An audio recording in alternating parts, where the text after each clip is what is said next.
네, 여러분 안녕하십니까. 전주 MBC 시사토론입니다. 민간 플랫폼이 장악한 배달 시장에서 군산 배달의 명수를 비롯한 공공배달앱은 소상공인을 지키고 수수료 부담을 덜어주겠다는 목표로 출발했습니다. 하지만 시간이 흐르며 과연 공공앱이 살아남을 수 있을까? 또 세금 지원 없이 지속 가능할 수 있는지 물음이 제기되고 있습니다. 이 시간에는 배달앱 운영자와 소상공인 등 관계자들과 함께 공공배달앱 전반에 대한 이야기 나눠보겠습니다. 토론에 참여할 네 분 모셨습니다. 한승재 배달의 명수 대표, 전한균 소상공인연합회 고문, 김보금 전북 소비자정보센터 소장, 이호 군산대 경영학과 교수 나오셨습니다. 반갑습니다. 반갑습니다. 반갑습니다. 자, 한 대표님. 네. 자, 5년 전입니다. 2020년인데 그 공공배달앱 배달의 명수가 출범을 했습니다. 당시에는 소비자들이나 가맹점주들한테 상당히 호응을 얻으면서 상당히 뭐 지역적으로 아니면 전국적으로 그 여러 가지 관심을 많이 불러일으켰던 것으로 기억을 하고 있습니다. 어땠습니까? 네. 일단 당시 19년도에 이 처음 시작했을 당시가 좀 코로나가 딱 시작되는 맞물려 있었습니다. 코로나 시기가. 그래서 일반 민간앱 포함해서 이 배달앱 시장이 정말 최고 정점에 달았을 때의 이제 시장이었고요. 지금 현재 이제 5년이 지난 지금은 그때의 정말 활력 있던 배달 시장, 앱 시장과 비해 좀 포션이 많이 줄은 부분이 있습니다. 그래서 지금 당장 뭐 예를 들면 군산 같은 경우에 현재 최근 25년 사이에 7천에서 1억 5천의 거래 매출액을 매주 일으키고 있습니다.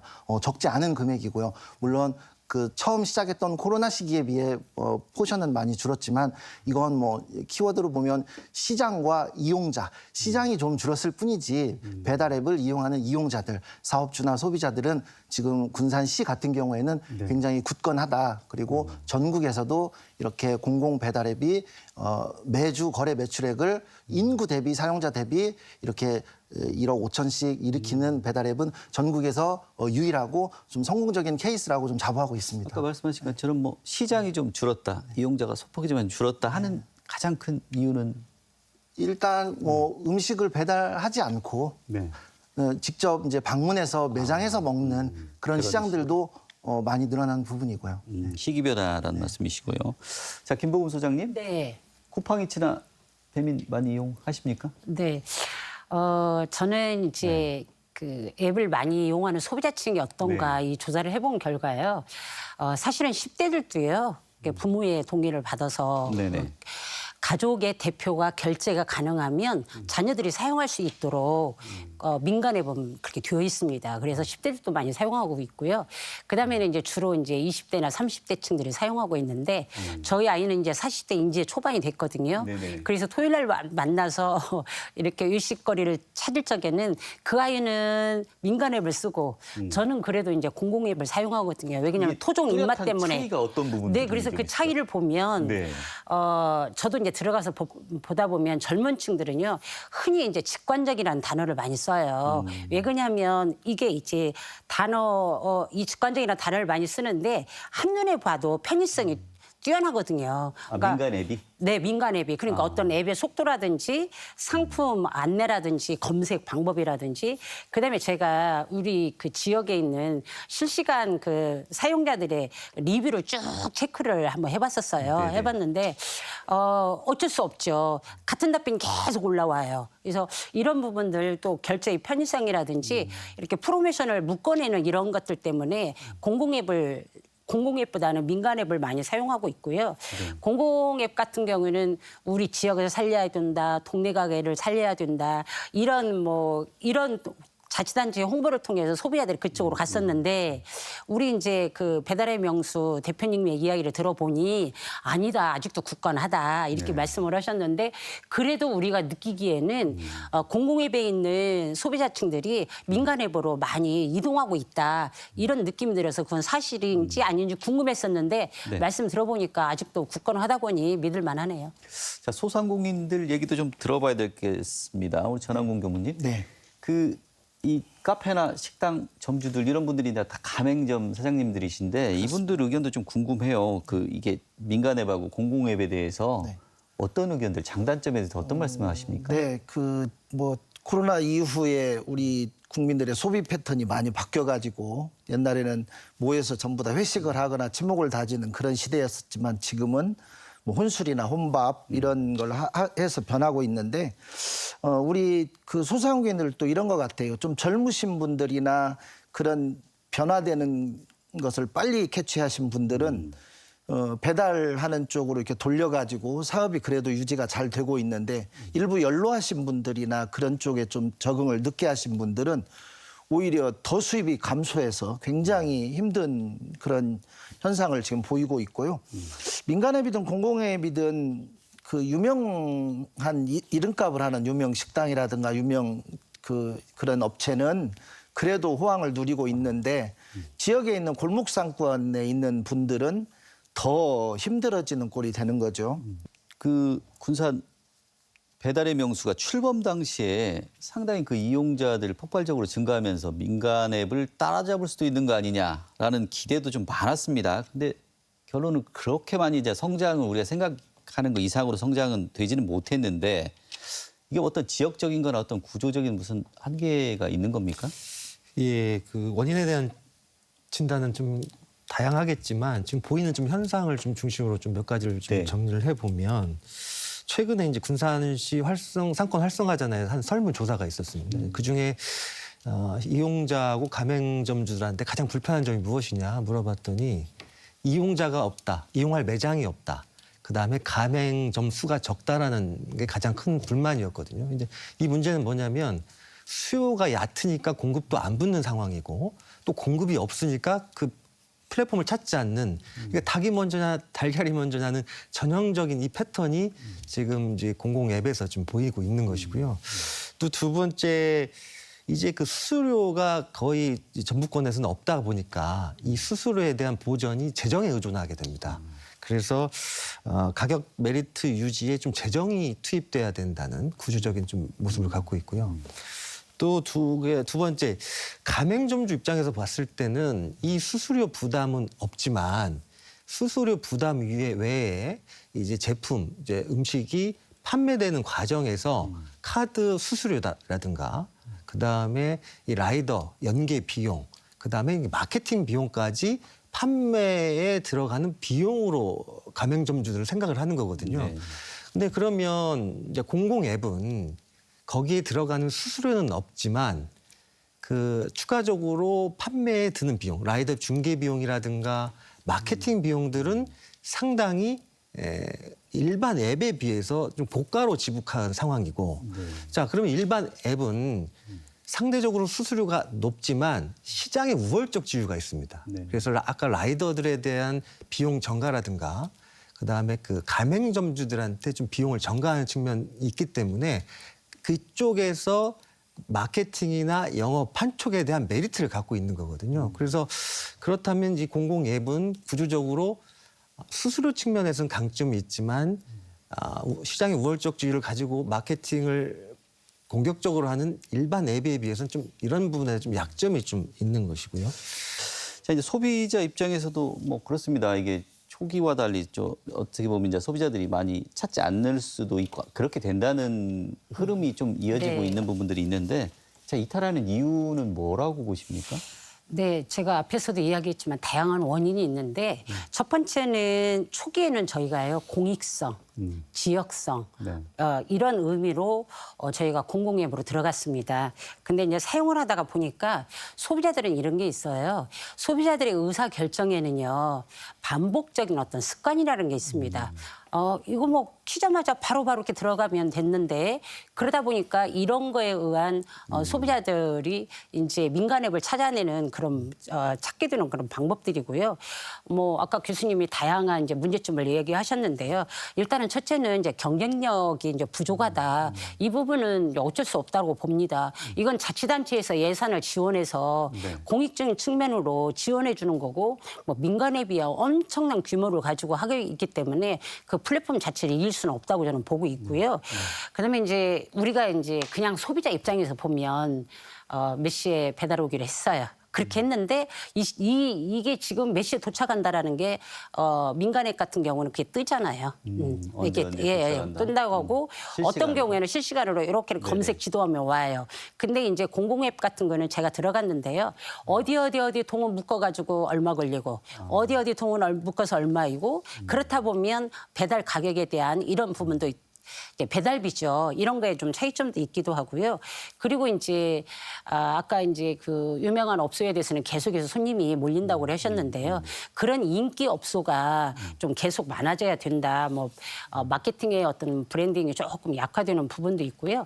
근데 이제 그럼에도 불구하고 저는 제가 잘 이용하고 있는 음식업소에 그 리뷰를 들어가다가요. 막 가슴이 울컥했던 부분들이 엄마가 해줬던 음식 맛하고 너무 고마워요.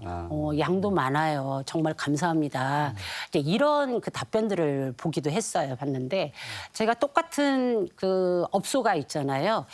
민간 앱을 사용하는 하기도 하고 공공앱도 사용도 하기도 해요. 근데 제가 여기 오려고 들어가가지고 똑같은 업소에 리뷰가 어떻게 달렸는가 봤는데 같은 시간대였는데 민간앱에 이용하는 소비자는 그 시간에 1,054명이 리뷰를 쭉쭉쭉 달았더라고요. 근데 똑같은 업소인데 공공앱을 사용하는 것은 5명밖에 리뷰가 안 올라왔어요. 그래서 좀 이건 아닌데 싶기도 하고 그리고 이제 그런 지역성 뭐 이런 걸 강조를 하게 된다라고 하면 이건 업소의 공공 앱만이 문제가 아니라 이건 어떤 계속적인 지원이라든지 그걸 통한 어떤 지역사회에서 같이 가자, 우리 동네 살리자, 뭐 우리 동네에 무슨 카페가 있어요. 정말 좋아요. 막 이런 것들에 대한 기반들이 같이 가야 되지 않을까 이런 생각이 듭니다.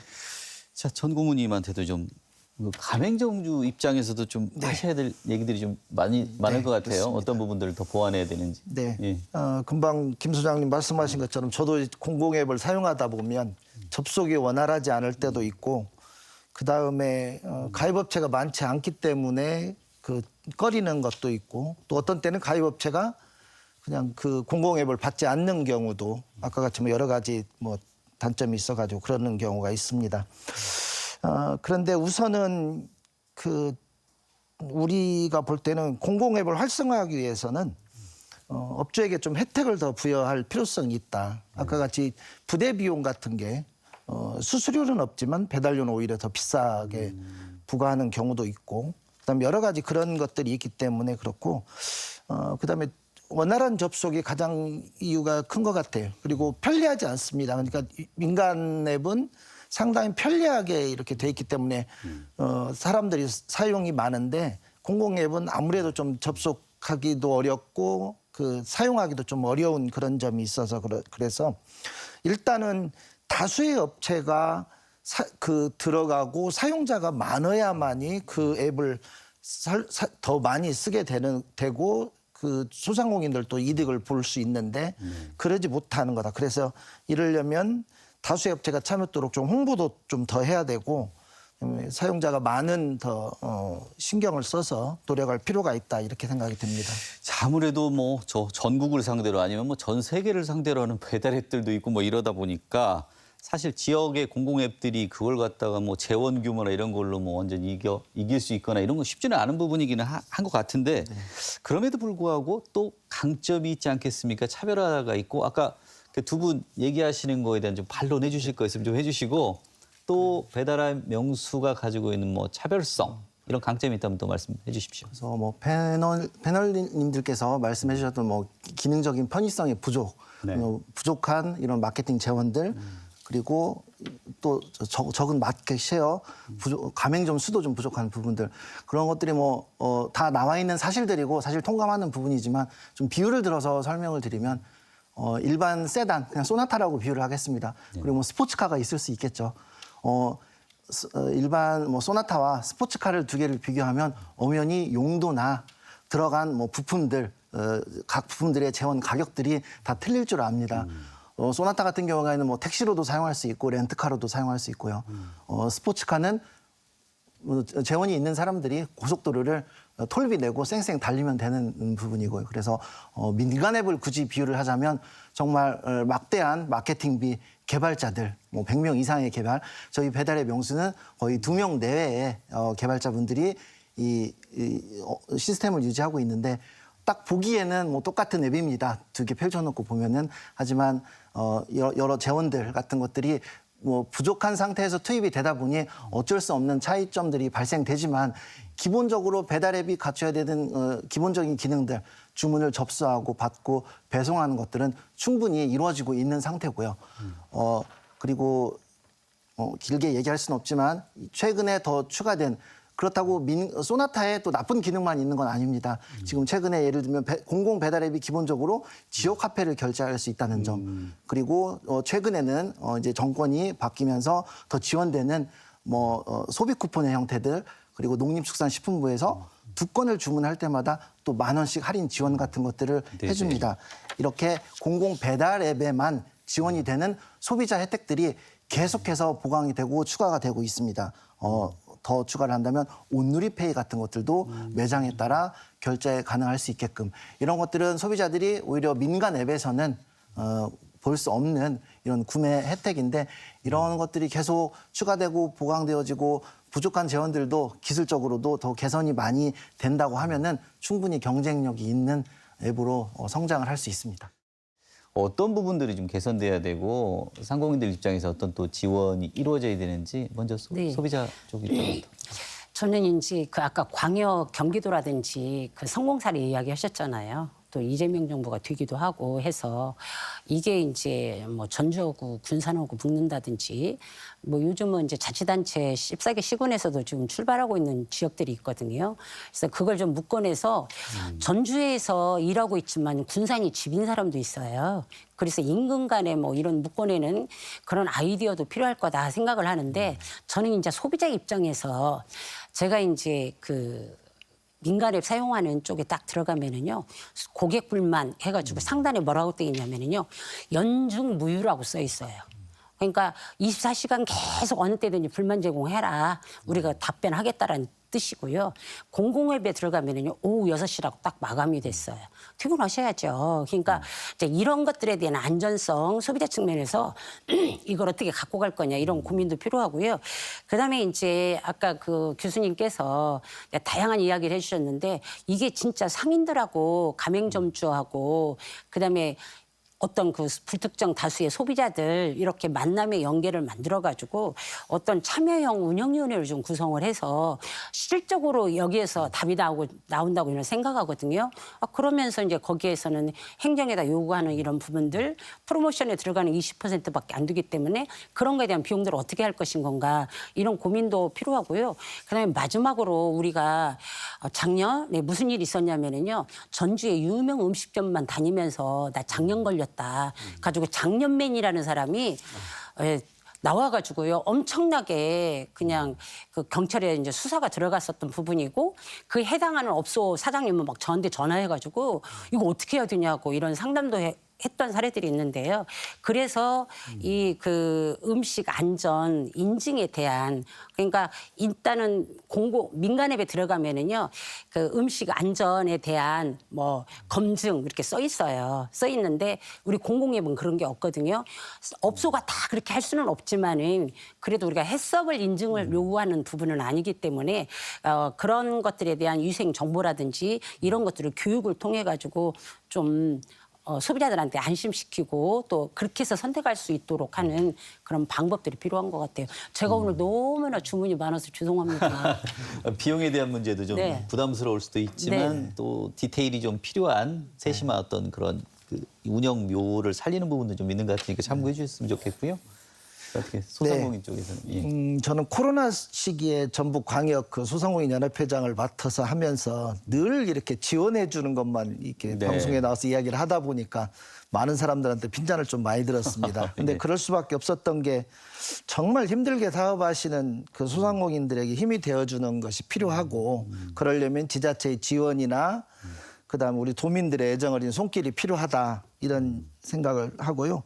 물론 임대료나 이런 고정비용 지원하는 것도 필요하지만 일회용 포장 용기를 좀 지원한다든가 소모품 등의 지원도 필요한 것으로 보여져요. 이게 왜냐하면 대다수의 우리 전북에 거주하시는 분들 소상공인들은 좀 연로하신 분들이 많습니다. 다른 지역에 비해서 고령이시고. 소상공인들의 비중도 높지만 수도 많고 그러지만 그분들이 이런 걸 활용할 수 있는 그런 능력이나 이런 게 뭐 교육도 없고 좀 많이 없고 이러다 보니까 좀 불편하심을 느끼는데 이런 거에 대한 지원책이 좀 필요하고요. 우리 도민들에게 부탁을 드린다면 유명 맛집과 업체만 그렇게 찾지 말고 가까운 지역에 골목 상권에 있는 우리 이웃들의 그 매장을 이용하면 진짜 더 저렴하고 맛도 더 좋고 양도 많고 정성을 들인 그런 제품을 맛볼 수 있다는 그런 장점도 있으니 네. 그런 게 좀 필요하다고 생각을 합니다.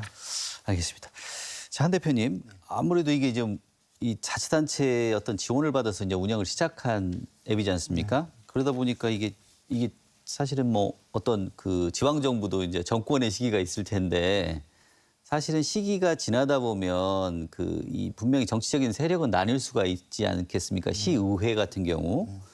근데 뭐 애시당초 처음 시작할 때 당연히 이제 지원을 하고 거기에 박수를 쳐주지만 또 어떤 정권 교체기가 되면 정치적으로는 다른 얘기가 나올 수도 있지 않습니까? 그런 부담도 현실적으로는 좀 있지 않습니까? 네, 뭐 답변을 드리면 일단 어쨌든 이 공공 배달 앱이 나아갈 방향은 더 많은 소상공인들 포함해서 서비스하는 게 목적입니다. 최근에 이렇게 뭐 정권이 바뀐 시점에서는 오히려 더 많은 지원 혜택들이 사업주들에게 소비자들에게 돌아가고 있는데 그런 것들이 어떻게 단절되는 시점이 되면 안 될 것 같고요. 그런 차원에서도 패널님께서 광역화에 대해서도 말씀해 주셨는데 네네. 뭐 같은 맥락에서 일반 음식점들만 군산시 같은 경우에는 이 공공 배달앱에서 바라보는 이 사업 범위의 대상이 딱 음식점으로 한정을 두고 있지 않습니다. 오히려 이런 온라인 판로에 대해 더 고민을 하고 케어가 들어가야 될 부분들은 전통시장 상인들입니다. 그래서 지금 현재 배달의 명수에서는 전통시장 상인들도 포함해서 서비스를 하고 있고요. 시장 물건은 배송이 간단하지 않습니다. 네. 여러 다른 집에 있는 물건들을 한 장바구니에 담아서 배송하는 이런 것들 전산이 이루어지지 않으면 절대 해결 불가능한 내용들이고요. 그래서 뭐 이런 지금 공공 배달 물론 개선할 부분들은 많이 있습니다. 하지만 지금 이 시점이 이거를 단절을 논할 때가 아니고 더 확충하고 더 많은 소상공인들한테 사업 범위를 확대해야 될 서비스 내역이고요.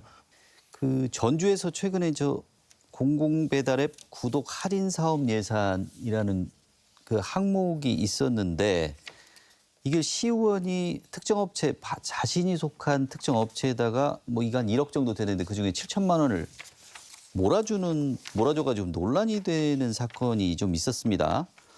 자, 아무래도 이런 폐단이 지금 공공 배달앱과 지원과 관련된 사업에서 좀 나오다 보니까 이 공공 플랫폼 지원 정책에서 투명성, 그다음에 뭐 형평성 이런 것을 담보할 수 있는 게 없는 게 아닌가 이러는 걱정도 좀 많이 듭니다. 네.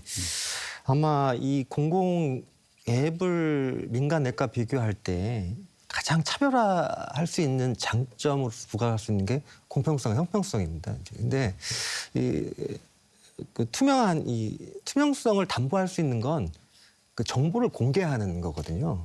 그러면 이제 우리가 이 공공 앱을 지금 시작 초니까 어떠한 정보를 어떻게 공개할까를 가이드라인을 만들면 이 문제는 저는 해결할 것이라고 봐요. 그래서 제가 볼 때는 공공 앱에서는 이 문제를 해소할 수 있는 방법은 이게 IT로 데이터가 실시간으로 나오기 때문에 뭐 가맹점별 매출을 익명으로 처리해서 보내주면 이런 문제는 일거에 될 수 있다고 보고요. 그다음에 수수료가 어느 업체에 어느 정도 절감됐는지, 뭐 지원금은 어느 업체가 어떻게 썼는지를 공개하면 익명으로 된다. 이 가이드라인을 우리 구성원 간에 합의를 하면 된다. 좀 이렇게 좀 보고 있고요. 여기에서 이제 투명성 중에 공공 앱과 민간 앱, 이 IT 쪽이다 보니까 그 알고리즘이라는 좀 기술적인 문제가 있습니다. 그러니까 의도적으로 아까 말씀하신 금액이 A 업체에 의도적으로 가는 것도 투명하지 않지만 이 알고리즘을 의도적으로 또 노출시키는 것도 문제거든요. 그래서 이 알고리즘은 민간은 지금 공개하지 않는 것인데 어떤 이 운영 업체에 이 알고리즘을 좀 가이드라인을 좀 만들어서 이 알고리즘이 어떻게 노출되는지 좀 이것들은 가이드라인에 좀 밝힐 필요가 있다. 좀 이렇게 생각을 하면 될 것 같고요. 그다음에 이제 뭐 형평성이 문제가 있습니다. 왜냐하면 공공 앱은 아까 우리 그 소상공인 연합회 대표님께서 말씀하셨지만 좀 일부 잘 나가는 업체들이 또 이 플랫폼에 독식을 할 수 있거든요. 예. 근데 좀 나누자고 하는 건데 그래서 이제 예를 들어서 뭐 합의가 된다면 예를 들어서 이 수수료라든가 지원 금액의 5% 룰을 주는 거죠. 그래서 잘 하시되 이 5% 이상은 좀 안 받아가 하시는 룰. 예를 들어서 이런 식으로 공평성, 투명성 이런 것들은 그 전에 충분한 가이드라인을 좀 합의해서 만들면 좀 될 수 있다 이렇게 좀 보고 있습니다. 네. 자, 소장님. 네. 저 공공 배달앱에 네. 대해서 자, 이 공익적 가치에 대해서 소비자 입장 한번 물어봐야 될 것 네. 같습니다. 아니 네. 저기 방금 예. 저 교수님이 이제 네. 이렇게 정답을 말씀하셨어요. 투명성도 이야기하시고 공정성도 말씀하셨는데요. 이제 투명성이야 이제 수수료 체계에 대한 이런 바뀌어주는 이런 부분들에 대해서는 바로바로 공개를 하셔서 소비자가 막 이렇게 뭐랄까 계산해야 되고 나 이거 피해 본 거 아닌가 이제 그런 거에 대한 두려움이 없어져야 된다고 생각을 하고 있고요. 두 번째는 공정성에서요. 광고형 노출은요 반드시 광고형 노출은 분명히 표시를 하셔야 됩니다. 이게 이제 어느 업체는 이렇게 했다라고 한다라고 하면 그건 광고용으로 봐야 되거든요. 그게 소비자 어떤 낚이는 현상이라고 우리가 하고 있거든요. 그렇게 했는데 알고 봤더니 그게 아니더라라고 우리한테 접수되는 사례도 있고요. 다음에는 이제 소비자 안전성 측면에서는 우리가 PL법이라고 하거든요. 생산자 보호이거든요. 그래서 모든 음식점들을 군산시가 음식점 뭐 100개 단위로 묶는다든지 이렇게 해가지고요. 생산자 보호 가입하시면은요. 그렇게 비싸지가 않아요. 혜택은 동일하게 볼 수가 있고요. 그렇게 했을 적에 이 업주들이 자신 있게 그 배가 아프십니까? 뭐 머리카락 들어갔습니까? 이랬을 적에 저희가 PL법에 의해서 보상을 하겠습니다. 라든지 뭐 이런 거에 대한 당당함도 필요할 것 같고요. 그다음에 이제 우리한테도 이제 저희들도 이게 프랜차이즈 본사가 있고 전주나 뭐 어디 다른 지역에 점포가 있잖아요. 근데 여기서 일어났던 문제가 해결이 안 돼서 저희가 본사에다 연결을 하면서 어쩔 수 없이 소비자 성함을 알려줬잖아요. 그랬더니 누구 동의받고 했냐라고 제3자에 대한 이런 그 제공 이런 거에 대해서 유의를 하셨으면 좋겠고요. 뭐 상생은 해야 된다는 이야기는 다 하셨으니까 마무리하겠습니다. 자, 우리 정고님한테도 좀 질문 드려야 될 것 같습니다. 네. 가맹점 계속 좀 늘릴 수 있는 방안 뭐가 좀 있겠습니까? 그러게요. 우리 소상공인 업체들 입장에서는 예. 만약에 소비자들이 많이 사용을 하고 편리하고 좋다 이렇게 생각을 하면 왜 가입을 안 하겠습니까? 네네. 근데 이제 그거로 인해서 얻어지는 이익이나 효과가 좀 많지 않기 때문에 가입을 하지 않는 건데 아까도 말씀드렸지만 좀 관리가 제대로 되지 않는 부분, 그게 원활한 접속이라든가 필요한 혜택이라든가 그다음에 뭐 자료의 업데이트나 홍보 이런 것들이 조금 더 많이 있었으면 좋겠고 그래서 이제 앱의 그 사용 환경이 좀 좋아지고 편하고 홍보가 많이 되고 이렇다면 뭐 굳이 마다할 이유가 없겠죠. 아까 교수님 말씀하셨던 것처럼 업체 중에서 유명한 업체, 기업형 그런 업체들에게 지원을 해주는 것보다는 지역 골목 상권에 있는 소형 소상공인 업체에 지원을 좀 더 많이 해주는 그런 것도 하나의 방법이라고 생각이 돼요. 그래서 그렇게 할 수 있다고 그러면 어쨌든 지역 경제 발전을 위해서는 우리 소상공인들도 다 똑같은 한 몫을 할 수 있도록 해야 되는 거기 때문에 그런 부분에 대한 배려, 그런 부분의 노력 이런 것도 지자체나 앱 개발하시는 분들이나 이런 분들이 더 필요하지 않나 이런 생각을 해봅니다. 자, 교수님, 아무래도 말씀하신 것처럼 지원 얘기도 좀 많이 나오고 여러 가지 좀 변화라는 이런 키워드들이 좀 많이 얘기가 되고 있는데 자, 이런 공공앱이 군산을 넘어서 이제 전북 지역 그리고 우리나라 전체적으로 좀 확대가 좀 되려면 좀 어떤 정책적으로 어떤 변화들이 좀 뒤따라야 될 것 같습니까? 예, 단순한 음식 배달 플랫폼이 아니라 좀 공공 인프라로 좀 바라볼 필요가 있다. 공공 인프라. 예, 우리 정책적으로. 그럼 공공 인프라라고 하면 음식 배달을 떠나서 아까 새로운 수익 창출구를 말씀하셨는데 한 대표님께서 지역 특산물의 판매처로도 활용할 수 있는 거고요. 그다음에 이게 라이더들도 어떻게 보면 지역의 이 플랫폼 경제에 있어서 생태계 구성원 중에 하나입니다. 그래서 중요한 일자리거든요. 또 이주민들이나 청년들의 일자리일 수도 있고 그래서 공정한 임금이 유지될 수 있는 또 장치가 될 수 있고 그래서 개인적으로 이 공공 앱을 단순한 수수료를 대신해주는 음식 배달 플랫폼이 아니라 이제는 그 지역의 지자체 단위의 공공 인프라로 좀 인식을 좀 할 필요가 있다. 그러면 공공 인프라로 인식을 했을 때는 이제 시나 지자체는 이런 생각을 할 수 있는 겁니다. 인식을 하게 되면 여기에 대한 장단기 계획을 세우거든요. 매년 사업비를 줄래 안 줄래 성과가 아니라 그럼 적어도 공공 인프라는 중기가 5년, 장기가 10년이기 때문에 10년간 재정 계획이 나오면 어차피 10년간 쓸 돈을 지금 초기에 많이 수요자와 가맹점을 확보하는데 쓰면 그 뒷단에는 안정적인 매출이나 수익 모델이 가능하거든요. 그래서 좀 이런 정도로 이 보는 시각을 공공의 인프라, 뭐 지역 경제 플랫폼 좀 이렇게 좀 바라보는 시각이 필요하다 이렇게 판단합니다. 그래도 뭐 이제 우리 마무리 시간 좀 돼가니까요. 그 좀 제안을 하나 좀 드리고 싶어요. 아무래도 현 정부에서 굉장히 좀 중요한 정책 중에 하나일 것 같아요. 지역에서 쓸 수 있는 어떤 이 지금 배달앱 시장만 해도 엄청나게 큰데 사실 모든 소비자와 그다음에 점주들이 다 관련이 돼 있고 사실 이런 어떤 스타트업 기업들도 성장하는 하나의 어떤 모델인데 이게 어떤 민간 큰 앱들이 있지만 여기에 경쟁할 수 있는 공공 배달 앱이 전국의 어떤 네트워크를 가지고 어떤 그림을 국가 단위로 좀 그려준다고 그러면 상당히 좀 의미 있는 게 공공 인프라 측면에서 탄생할 수도 있을 것 같다는 제안을 저도 한번 드리면서요. 각자 이제 어떤 그런 대안으로 마지막 말씀을 한마디씩 좀 듣겠습니다. 어떤 식으로 좀 변화해야 그런 좀 의미 있는 변화를 좀 일구어 갈 수 있을지 먼저 저 배달의 명수 대표님부터 먼저 얘기를 좀 듣겠습니다. 일단 이 공공 배달앱 특히 저는 이제 군산에서 이 그 배달 사업을 하고 있기 때문에 뭐 군산 내부적인 것들 외부적인 것들 이렇게 포괄해서 말씀드리면 군산도 공공 배달앱에 대한 이런 부족한 부분들 해결책은 좀 규모의 확장이라고 전 대안을 좀 보고 있습니다. 23만 내외의 인구에게 배달앱을 막아놓고 서비스하는 것도 사실 한계는 있습니다. 그래서 뭐 저희 스타트업 기업 차원에서도 이런 것들을 뭐 군산뿐만이 아니라 전주, 익산, 뭐 김제 이런 곳들까지 다 포괄해서 전국의 시장 상인들도 다 포함해는 말씀하셨던 그런 전국 차원의 공공 배달앱 서비스를 현재 또 준비하고 있고 그런 방향으로 나가고 있습니다. 예, 전환기. 네. 지금 김제 같은 경우는 디지털 시민증을 발행을 해가지고 그 지역을 방문해서 활용을 하면 10% 할인을 해준다. 또 남원도 뭐 남원 우리사랑 카드를 주어가지고 지역 업체를 방문하면 10% 준다. 뭐 이런 혜택들이 있어요. 근데 우리 공공앱도 사실은 그런 걸 좀 생각을 해야 되는데 우리 전북은 그래도 전통과 애양의 도시잖아요. 그래서 우리 지역 상품과 지역의 맛집을 이렇게 홍보할 수 있는 그런 것도 충분히 가능하다고 보여지거든요.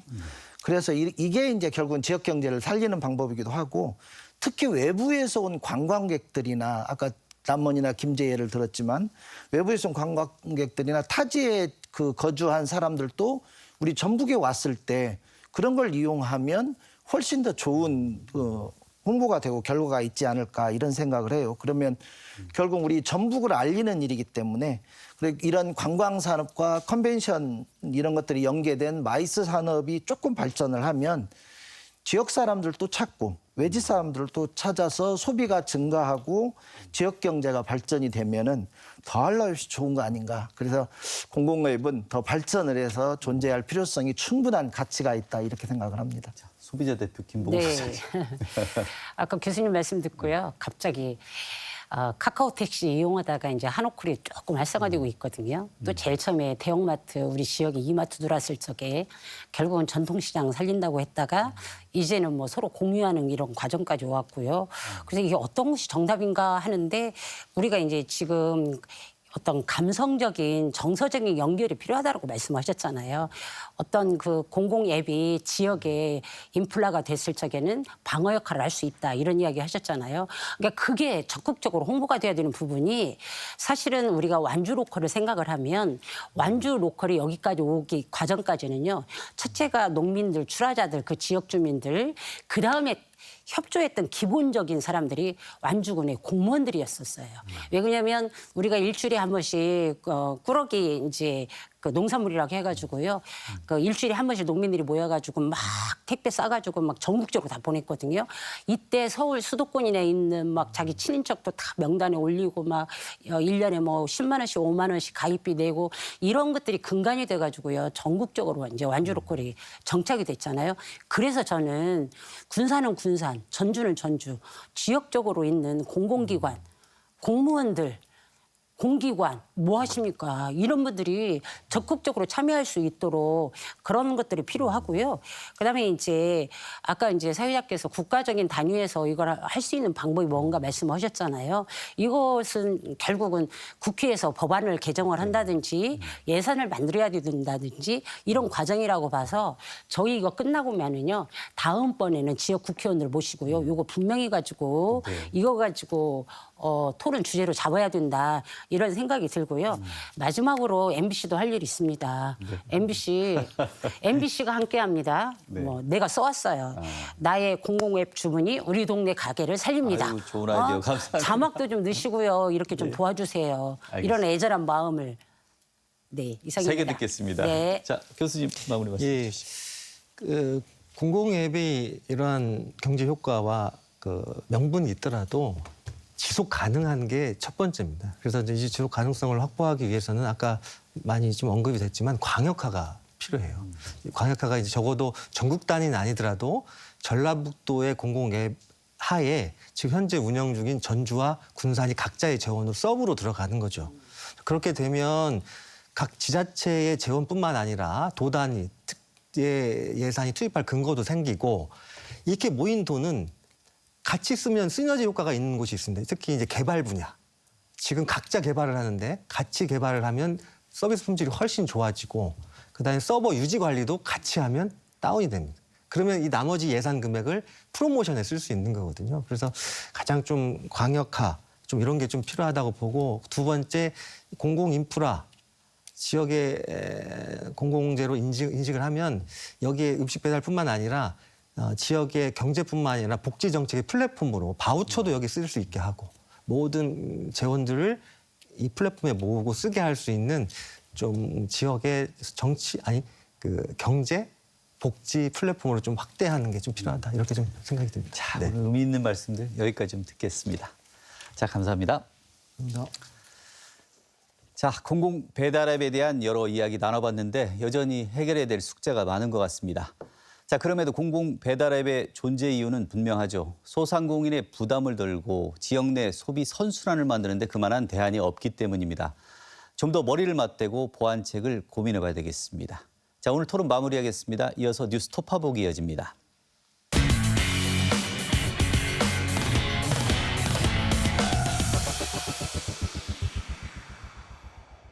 한 주간의 이슈를 살펴봅니다. 뉴스 톱파보기 김선화 변호사와 함께합니다. 안녕하십니까? 안녕하십니까? 자, 전교조 박영환 위원장이 전주에서 천막 농성을 시작했습니다. 이게 일주일 전인 것 같은데요. 그 학부모 악성 민원 해결을 촉구하고 있는 것 같은데, 자, 이게 2021년 레드카드 사건하고 연관이 돼 있는 것 같아요. 어떤 내용입니까? 네, 이 사건은 한 초등학생이 수업 시간에 교사에게 레드카드를 내미는 행동을 하면서 시작됐습니다. 담임교사가 이를 제지하고 훈육하자 해당 학생의 학부모가 이를 정서적 아동 학대다라고 주장하며 문제를 키웠습니다.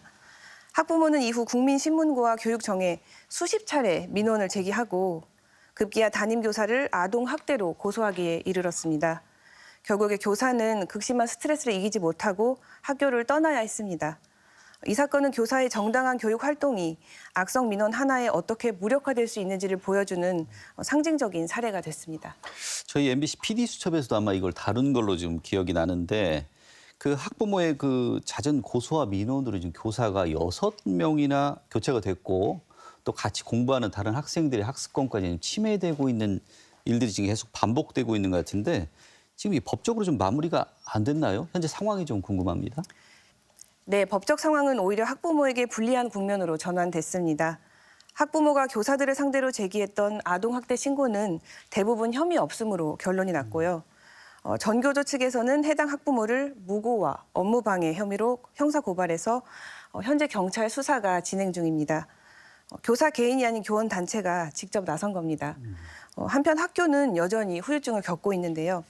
사건 직후에 기간제 교사가 임시로 담임을 맡아서 수업을 이어갔으며 학급 학생 중 8명 중에서 1명은 전학, 나머지 5명은 등교를 거부했었습니다.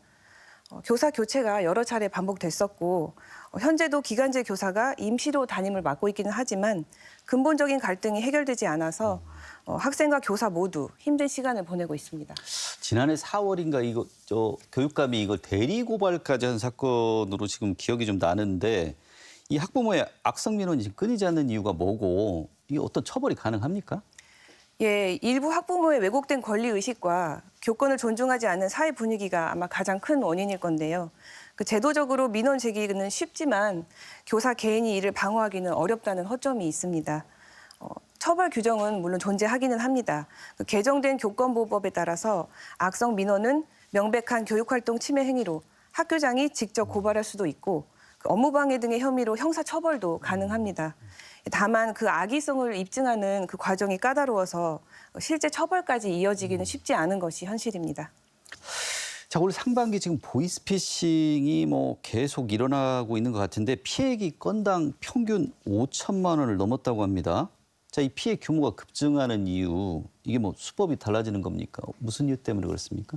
네, 이제는 단순히 돈을 노리는 사기를 넘어서 AI 기술로 무장한 첨단 범죄로 진화와 있기 때문입니다.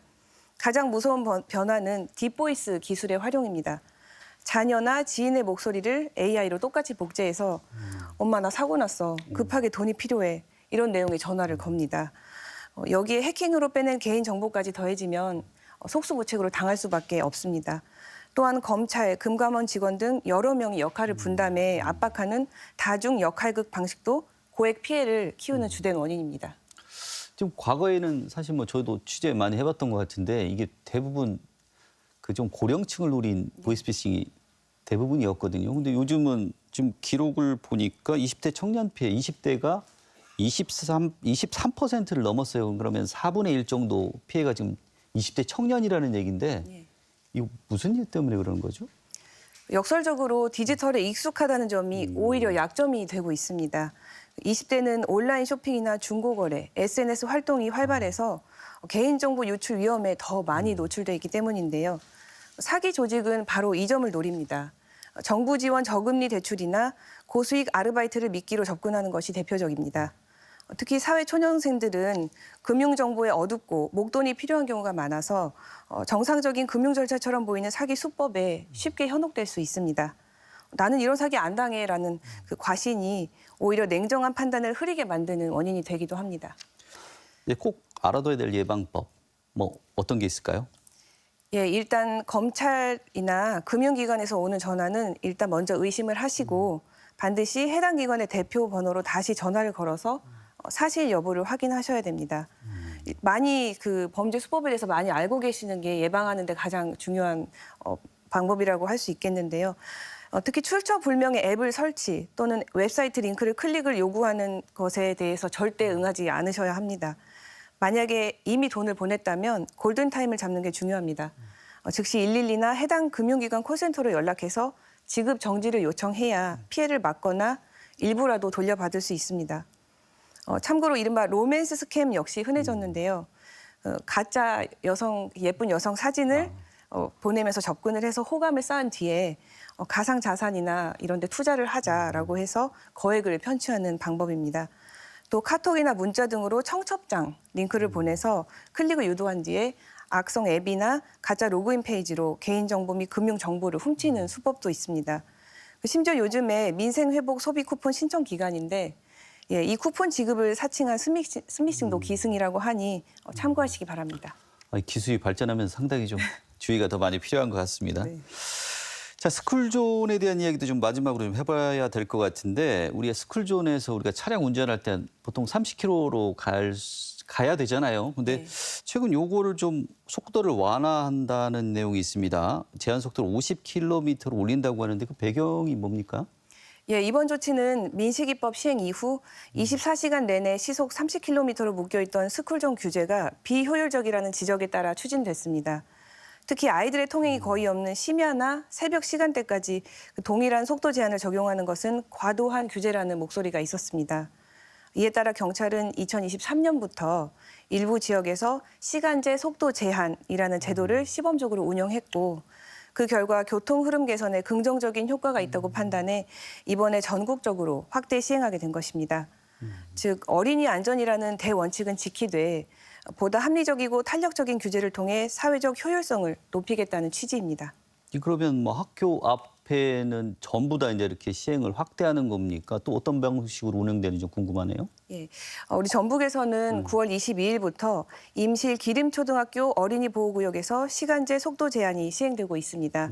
현재요? 예, 밤 8시부터 다음 날 오전 7시까지는 기존 시속 30km에서 시속 50으로 상향 조정되는 방식인데요.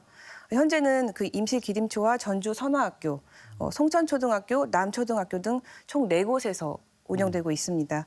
그 운전자들은 가변형 표지판이나 LED 안내판을 통해서 해당 시간대의 제한 속도를 확인할 수 있습니다. 또 전북경찰청은 앞으로 12곳을 추가로 지정해서 운영을 확대할 계획이라고 밝혔습니다. 그 어린이 보호구역 우리가 처음에 정했던 규정을 좀 완화하는 부분들이 아무래도 좀 원래 어린이 보호구역을 만든 취지 이런 거에 좀 반할 수도 있다는 의견도 좀 있을 것 같은데. 예, 이번 제도의 가장 큰 딜레마가 바로 그 지점입니다. 한쪽에서는 어린이 안전에 정해진 시간이 어디 있느냐. 예, 학원 마치고 늦게 귀가하는 아이들도 있는데 위험하다. 시간대별로 다른 규정을 하면 운전자 혼란만 키운다라는 우려가 제기됩니다. 반면에 현실을 반영한 합리적 규제라면 환영하는 목소리도 적지 않습니다. 불필요한 규제를 줄이면 교통 흐름이 원활해지기 때문입니다. 결국 관건은 데이터를 근거로 한 정밀한 운영과 충분한 홍보입니다. 어린이 통행이 있는 시간대는 철저히 보호하고 동시에 운전자들이 혼란 없이 따를 수 있도록 명확한 안내 체계를 마련해야 제도의 실효성이 확보될 겁니다. 그 아이들의 안전과 운전자의 편의를 함께 살리는 길은 시간에 따른 똑똑한 규제로 달성할 수 있을 것이라고 생각합니다. 오늘 말씀 감사합니다. 자, 뉴스톱파 보기 김선화 변호사였습니다. 자, 어린이 보호구역의 속도 완화가 현실적인 필요에서 비롯된 건 맞지만 무엇보다 중요한 건 어린이의 안전입니다. 조금의 불편을 감수하더라도 아이들의 생명과 안전이 최우선이라는 본래 취지는 지켜져야 되겠죠. 자, 전준미 씨 시사토론 여기서 마치겠습니다. 시청해주신 여러분 고맙습니다.